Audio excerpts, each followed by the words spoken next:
All right, welcome back, Anchor Leg listeners, to another episode of the Anchor Leg podcast. I'm your host, Griffin Gushman, joined by my co-hosts. Josh Hernandez. Jaden Wyatt. And Peter Mang. And we've got a very special guest today from Washington and Lee. Go ahead and introduce yourself, Dalton. I'm Dalton Jobe. I obviously swim on the Washington and Lee swimming team, and I'm a current sophomore here. Well, we're glad to have you, Dalton. First of all, let's just jump into your NCAA experience this year. I mean, last year you went as an IMer mostly, and this year we saw you earn All-American honors in the 200 free individually, which is quite the pivot there, and as well as compete on some pretty high placing relays for Washington and Lee. So tell us what that experience was like. Yeah. So my first experience at NCAAs as a freshman, kind of went there, didn't really know what to expect, had a great experience and all, but didn't do super well. I think I placed like 13th in my 400 IM and barely missed finals in the 2 IM. Um, and then my sophomore year, NCAAs was definitely a lot better and definitely made that improvement that I was looking for in my swimming. And like you mentioned, I am an IMer, but I also do a lot of freestyle. So coming into this NCAAs, I had to make the decision to either do the 2 free or the 4 IM, and I mainly focused on the 2 free, which I was very happy about. And I was able to get that top 8, like you said, and that was definitely something that I wanted to do this season, but I didn't set any like high expectations and I didn't put the pressure on myself. Um, so if I did fall short of that, I wouldn't be upset with my season. Going on top of that, we had some pretty good relays. I think we got 12th in the 4 free and then 13th in the 8 free relay, but those were definitely far below what we wanted to do at this meet. That being said, like I mentioned earlier, it's hard going to your first NCAAs as a swimmer. And this was my second NCAAs, but for all the other kids on my relays, it was their first time going to NCAAs. So it was definitely a new experience for them, and a different pace of a swim meet for them. So we didn't do as well as we wanted to, but still finishing top 16, I got to be somewhat happy with that. So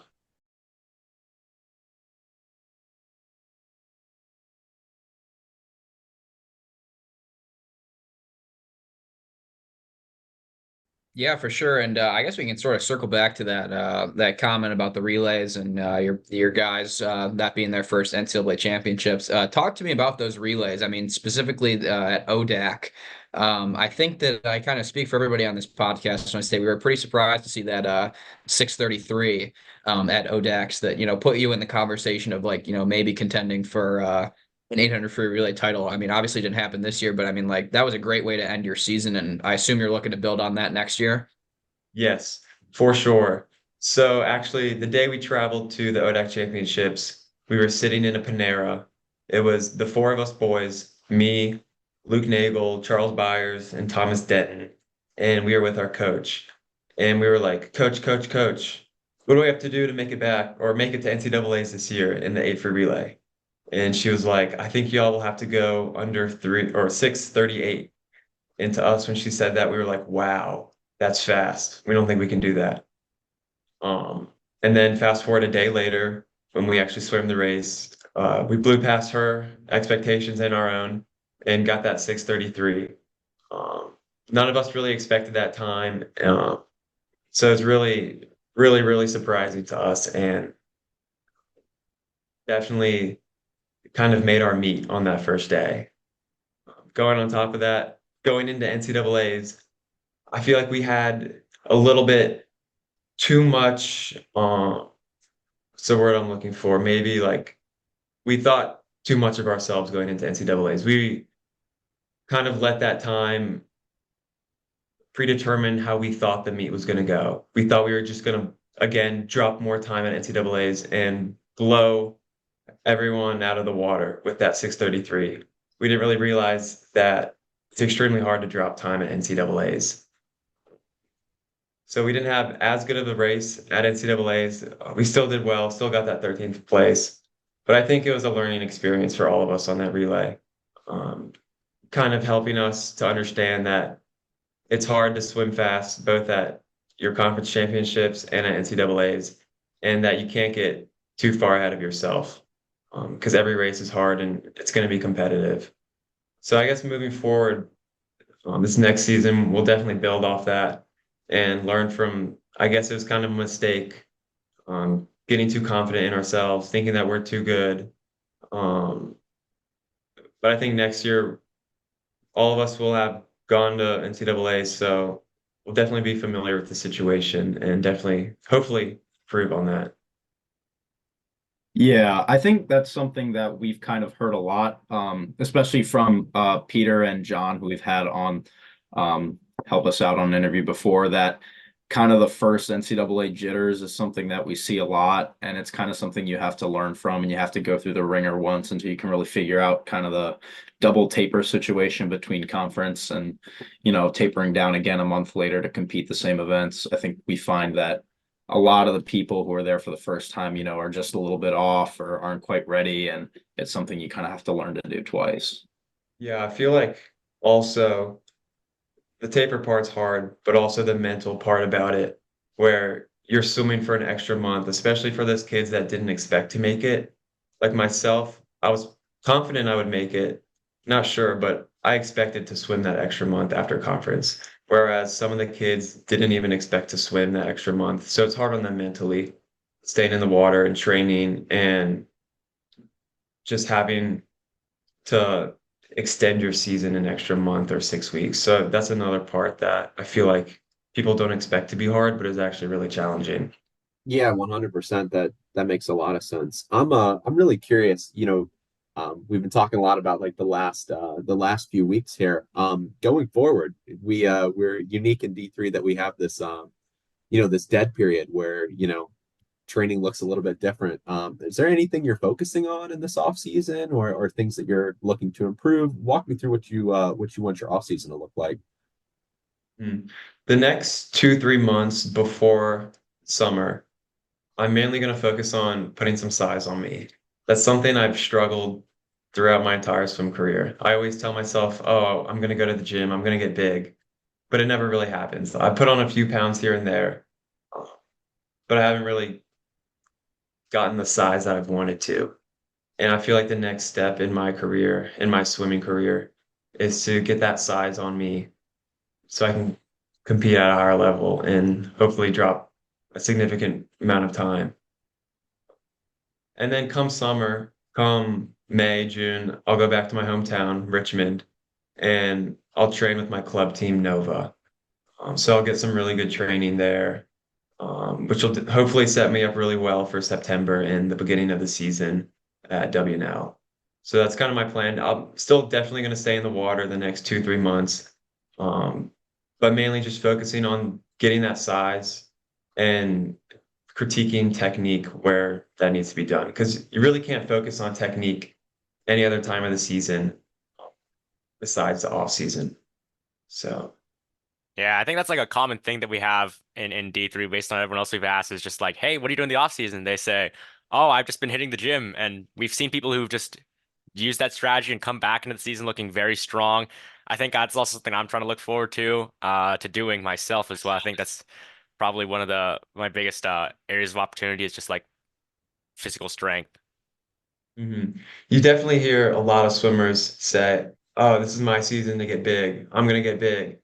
But actually taking the time and dedicating the time and being consistent with what you do is so hard. And I feel like it's so easy to say you're going to get big and lift, and it's easy to go to the gym and lift, but it's just really hard to be consistent and actually put on that size that a lot of us say we want to put on. So it'll be a challenge for sure. It's not going to be easy. And balancing, again, staying in the water and school and everything else, it will be challenging to actually go to the gym and put on the weight that I claim to put on or want to put on. Yeah, and to kind of, talk about something you briefly mentioned. I know you said you swim for Nova and are from Virginia. So what kind of role did that play in you deciding to go to Washington and Lee? Because I think when we think about a lot of these like powerhouse D3 programs, Washington and Lee is definitely one that flies under the radar, and I think people don't really recognize there's a lot of talent on that roster. You know, we go through and we're swim nerds, so we look at everything. So it's definitely kind of not one of the first schools you think of, but what kind of brought your attention to that? Mm-hmm. Growing up in Richmond and swimming at Nova, the coaches really pushed for D1 or bust. They wanted all the swimmers to swim at a high Division I school. And if you weren't the best at the club, they still wanted you to go to maybe a mid-major Division I school. But growing up and having an older brother that swam in high school but not college, I kind of realized that Division I swimming wasn't for me, as I didn't want it to consume my entire life, but I really enjoyed swimming and I wanted to continue swimming. And then being from Richmond and having Washington and Lee in Virginia, I was familiar with the campus and the school, um, and didn't really want to go here until my senior year, where I contacted the coach because I was scrambling to find somewhere to swim. I didn't really know where I wanted to swim or if I even wanted to swim. Um, but I contacted W&L and the coaches were super friendly to me. I took a visit up here and I just really love the campus and the culture here. And being 2 hours from home, that's something that I also really enjoyed about the school. And then going off what you said, that we have a lot of talent here. I feel like we do have a lot of great swimmers that come through here. But I feel like what our program is doing now that it hasn't done throughout, I guess, the past 5, 10, 20 years is we're developing swimmers better than we ever have. And I don't know if that's due to the coaching and the change in practices, or if it's just due to the culture that we developed since I've been here. But there's definitely a notable change in how our swimmers are progressing here. Because we do have a good amount of talented swimmers that come here, but I feel like in the past 2, 3 years, the swimmers here have noticeably gotten better. And that's something that I'm really proud of about this program. And just like developing the swimmers that we get here is something about this program that I really love and something that I look forward to every year coming back to swimming here. You mentioned you like figured that you thought Division I swimming wasn't really for you. Like what made you choose Division III over Division I? Like what exactly was it besides just like, Division I being a much bigger commitment? Was there another reason? Hmm. Yeah, going off of that, I wanted to go to a Division I school when I was little, but only a Power 5 school, maybe UVA, UNC, Texas, the big name schools. I didn't want to go to a Division I school just to swim. I wanted to be one of the faster kids on the swim team. Because growing up, I was always towards the top of my group, top of my age group in my club. So I wanted to be one of the faster kids in my team, which is kind of why I moved towards Division III, so I could be the big fish in the small pond rather than just a small fish in the big pond, rather than just be a nobody on a Division I team. And I feel like coming here to Division III school where I am the best, it's pushed me more to get better as I'm not really flying under the radar and just going through the motions. I think Yeah. there's like a benefit to both. I mean, like here at Case, like I feel like yeah, I'm being pushed like from behind. Like Griffin's always chasing me during practices. It's sometimes scares me a little bit. But like when I go back to my club team over the summer and there's just all the kids who are coming back and they're like just way better than me, I feel like there's also a benefit to chasing someone else, right? Mhm. I think being able to like have like both of those at once is probably like the best, at least for me.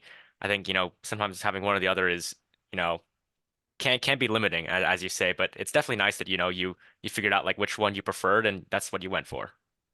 Yeah, going on top of that, I definitely have a lot of high school friends that do swim at the Division I level.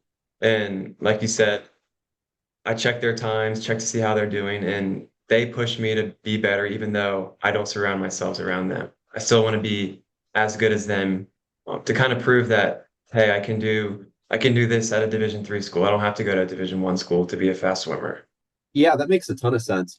Touching a little bit more on D3, something that I wanted to highlight because we like to talk about, athletes' experience outside of, just swimming, and you mentioned that being a factor for your decision to go D3. Um, you know, tell the listeners, people always love to hear about athletes outside of the pool. Tell me, how do you spend the rest of your day when you're not in the pool training? Pretty recently, I'm in a intramural basketball league. So I've been playing a little basketball, touching up on my basketball skills. I actually have a game tomorrow. Um, and my team is consisted of everyone in my fraternity. So one nice thing about W&L is that, or being on the W&L swim team, is that you can join any fraternity or sorority that you wish. And sororities and fraternities definitely have kind of a misconception that they're all just crazy party kids that don't care about anything. Um, but here at W&L, I really appreciate that every fraternity is different and there's a different group of kids um, basically in every fraternity, and you can find your place pretty much in any fraternity here. Um, so I kind of have that group of friends that I'm able to hang out with outside of the swim team. So I've been hanging out with more people, I guess, because I'm not consumed with so much practice. So I've definitely enjoyed just hanging out and chilling on the couch, watching March Madness, watching sports, and also trying out a few other sports other than swimming, like basketball. Yeah, I love that. I love that because that's one of the biggest things that like when like we get recruits over here and they ask me like, hey, like what are some tips and advice you have for like coming to college? And I'm like, when you get here and you're on the swim team, like make sure you find friends outside of the swim team because you don't want your entire swim like friend circle to be just swimmers. I think it's very, very healthy to have like, connections outside and to be able to extend like what you're doing, right? To add on that, during swim season, like after I come home from like a hard practice or a swim set, or after coming home from being surrounded by a bunch of swimmers, I actually live in the fraternity house. So I come home to other kids that are not on the swim team. So having that balance of hanging out with kids on the swim team and then coming home to kids that some kids are on the baseball team, tennis team, golf team in my fraternity. And then obviously some of the kids are NARPs, but just coming home to different kids that aren't on the swim team and kind of stepping away from the swimming pool, I feel like really actually adds a lot to my swimming and like staying motivated, and it definitely is a good balance to have here at W&L. I gotta ask, what frat are you in? I'm in Phi Kappa Psi. So our frat has a lot of swimmers. I'd say like 30% swimmers. Then we have a good amount of baseball kids, so probably another 30% baseball kids. We have a few tennis kids, a few golf kids, a few wrestlers, and then some NARPs. So it's a good balance of kids. And when I first joined, I kind of was like, how do swimmers and baseball kids get along? Because those are two groups of kids that usually you wouldn't feel like are that good of friends, but all the baseball kids are awesome to hang around, and it's just nice having kids other than swimmers um, to kind of hang out with. But that being said, there are a lot of swimmers in my fraternity, and I definitely enjoy being around them too. So Yeah, that's awesome. I'm really glad that you were able to find that group of people. It sounds like you have a really good group of friends on the swim team. That's also good that you're able to have that as well. Um, Tell us about your experiences with school at W&L. Like, what do you study? Has that been what you always plan to study, or is that new? I mean, we like to, we'll talk about a lot of swimming as well, but it's nice to sort of see the other side of athletes as well. yeah, definitely growing up in high school, I was a big math guy, but I didn't really know what I wanted to study. I went to a private school. I went to collegiate school in Richmond, and I guess they always used to say that they would prepare us really well for college. And although they did prepare me well for W&L, the work here is still really difficult, and you definitely have to manage my time well here. I am an accounting major here with a minor in data science, so I do still deal with a lot of numbers, and I enjoy numbers and math and problem solving. But I just really found a love for accounting when I came here. I didn't really know what it was before I came here. But I took accounting 100, really enjoyed it. So I've just stuck along with accounting and then just adding that data science onto that. No way, man. It's literally same experience. Was always math. Came here, math was whatever, and I'm an accounting major as well. So that's super cool to Awesome. hear. There we go. We've got quite a few other people on here that study business as well, and then Josh is the odd man out in engineering. But cool. I'm glad I could. He's a civil engineer though, so it's like the same as business. It's not as hard. Don't worry. Yeah, it's not as hard as like real engineering. So yeah, Dalton, I guess what we talked about this earlier, how I guess everybody says they lift in the off season or whatever, but I guess last off season you kind of took a big jump coming in at the beginning of this year, especially in your 200 freestyle, obviously. I mean, I think that's where we would all say you've seen the most improvement this year. What kind of work did you do over the summer, or what kind of work did you do at the beginning of this year to kind of have that change in your event lineup? Yeah, I actually, at the beginning of the season, I was still planning on doing the 4 a.m. the whole year. But I think as the season progressed, um, I still trained for the 4 a.m. I still trained for the 500 free. But for some reason, that 200 free kept being strong throughout the year. I'd swim it at dual meets, swim it at mid-season. And it was an event that still stood out more than my 500 and 4 a.m. So as far as like outside of the pool, I was still lifting and doing dry lands and still trying to work on strength. So that definitely could have played a role in my 200 freestyle and why that has gotten better, more so opposed to my other events. But it definitely wasn't something that I planned on swimming, and it wasn't something I planned on having that big of a jump with. But as the season progressed, as I kind of felt the season as it went on, I noticed that my 200 free was strong. And come ODAC championships, I definitely expected to go fast in it. And I wasn't too surprised that I did well in the 200 opposed to my 500. So, Yeah, I think the 500 is just a very tough event, man. I mean, I don't do it anymore, thankfully. I went to the 2IM and that was my first day event and first day jitters. Whoopee. yeah, I might have to do the same switch going forward because at my conference championships, I always do the 500 free, but that 200 IM seems really nice now that I'm getting older. And I just feel like as my college swimming career has progressed, that I became more of a sprinter, even though I don't do any sprint training. I train for the 500, 4 a.m., and a little bit of the 200 free. But for some reason, I feel like my events are turning more into the 200 free, 200 IM. So I guess that's part of just growing old and being a college student and like lifting more, getting a little bigger. I guess that just comes along with it. Yeah, I think also for me too, I feel like I just don't have that same kind of like endurance to just keep swimming at the same speed over and over again. I think, I mean, I still can do the mile, but it's just like it was definitely one of my hardest races at NCAA. I was struggling, man. Mhm.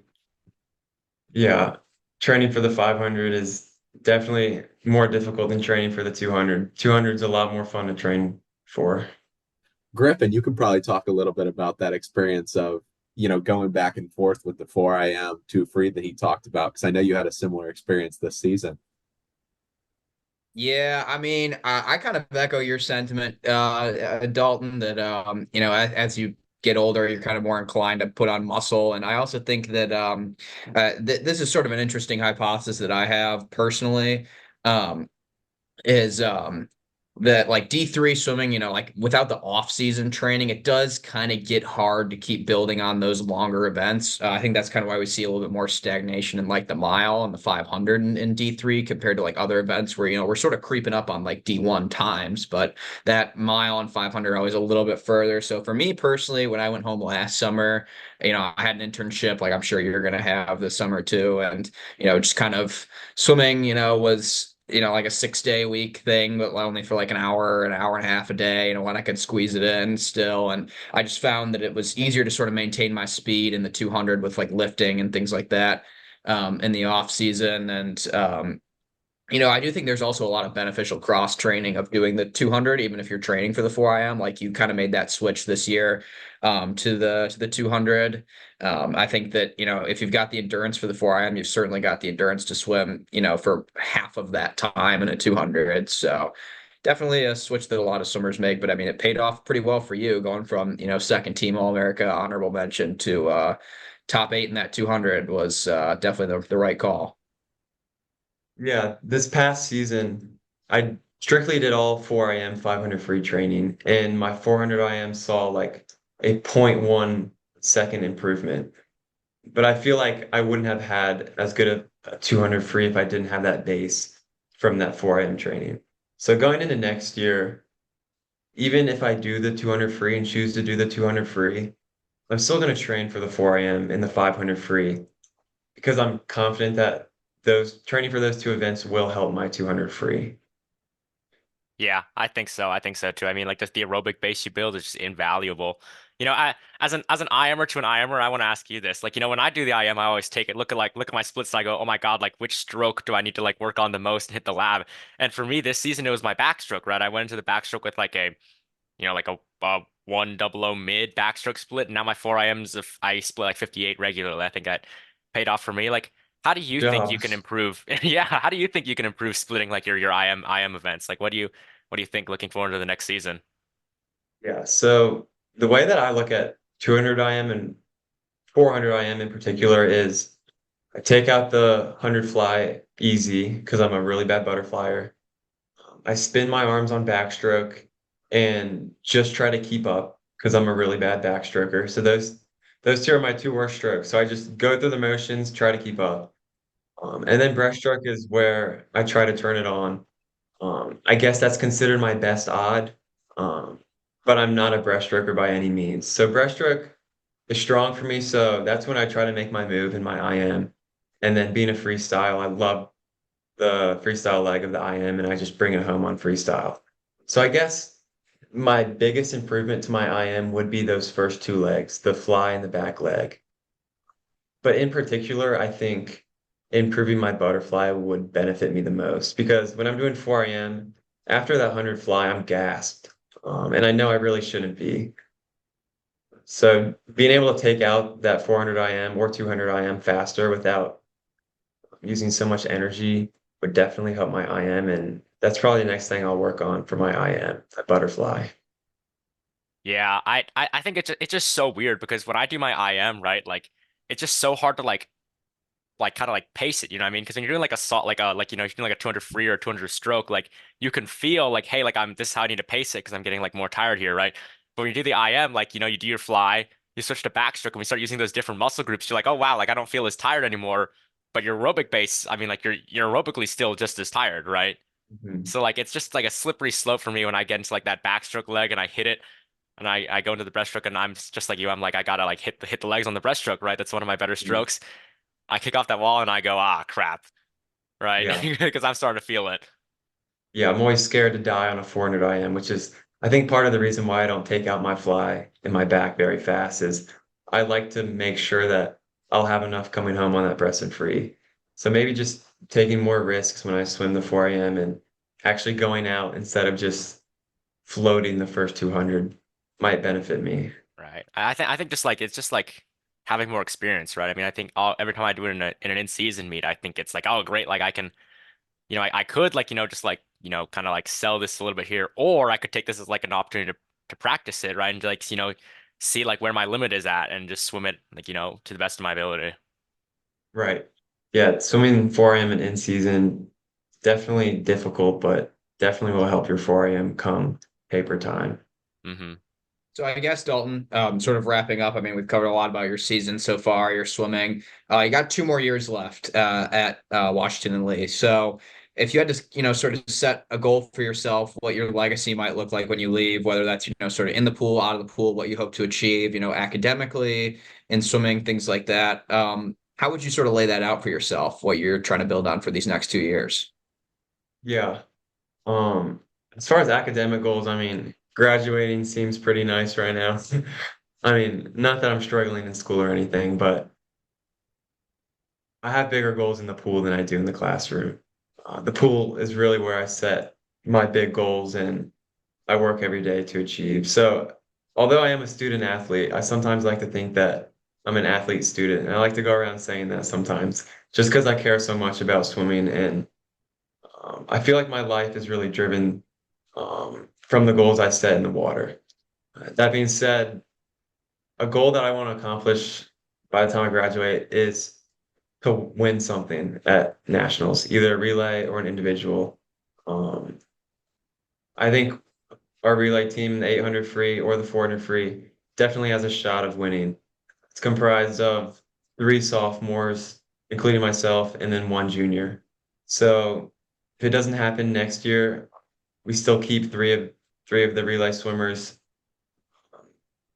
So we have a couple years to get that done, and that's something that I think we can accomplish. So I'm really excited to see what happens next year and the year after. And I guess that's my big goal for swimming is to win something at NCAAs.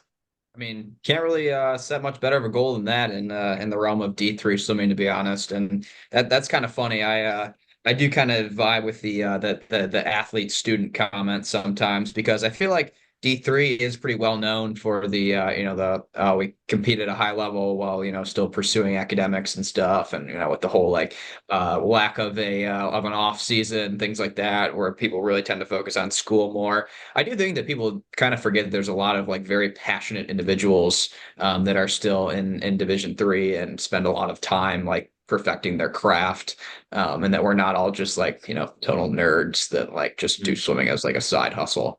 Um, and I mean, yeah, I definitely think that if you guys continue on the same trajectory, there's certainly a possibility of winning a relay next year.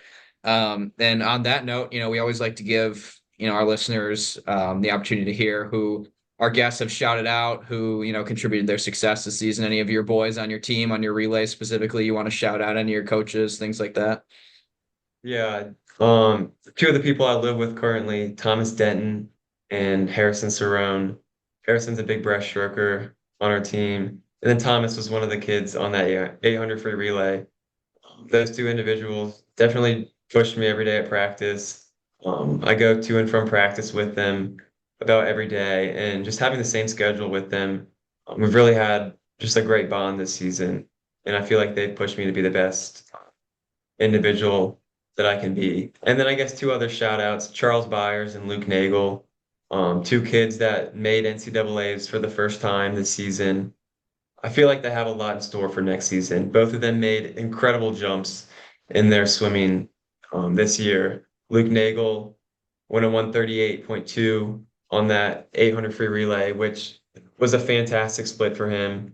And then Charles Byers going to 136 at the ODAC Championships was something that no one thought he could even come close to. So those two kids have worked so hard this year, and I just know that they'll be good kids to have next year on that relay. Yeah, for sure. I mean, obviously, we're looking forward to seeing it, and I think, yeah, like you said, you guys are on a great trajectory. And if you thought that 638 was your goal this year, maybe 628 could be your goal for next year, which I think is around what it took to win this year. So we'll certainly be on the lookout for the Washington and Lee fellas coming up these next couple of years. Yeah, always keeping an eye on that national 800 free record.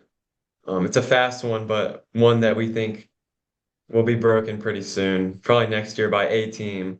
Um, but it was a very fast record by the Emery gang. Yeah, I feel like you do kind of think that those records are, you know, pretty lofty until like there's a couple teams that are, right on the cusp of it, and then there's just like a big breakthrough. I mean, I feel like that's like kind of like the 200 medley, like in D1. Like 121 low was kind of the magical mark, and then it just like exploded to like the low 120s.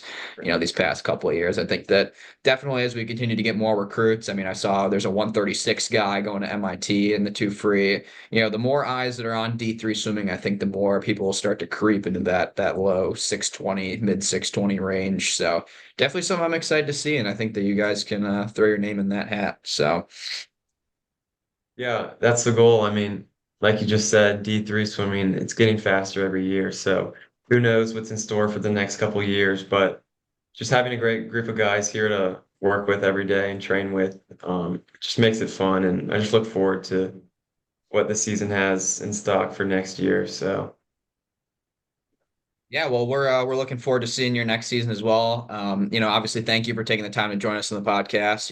We've loved to hear about your season and about your NCAAs, your ODACs, and certainly, we'll keep an eye on you moving forward and the rest of the Washington and Lee men's team. Thanks again, Dalton, for your time. And listeners, this has been another episode of the Anchor Leg Podcast. We'll see you next time.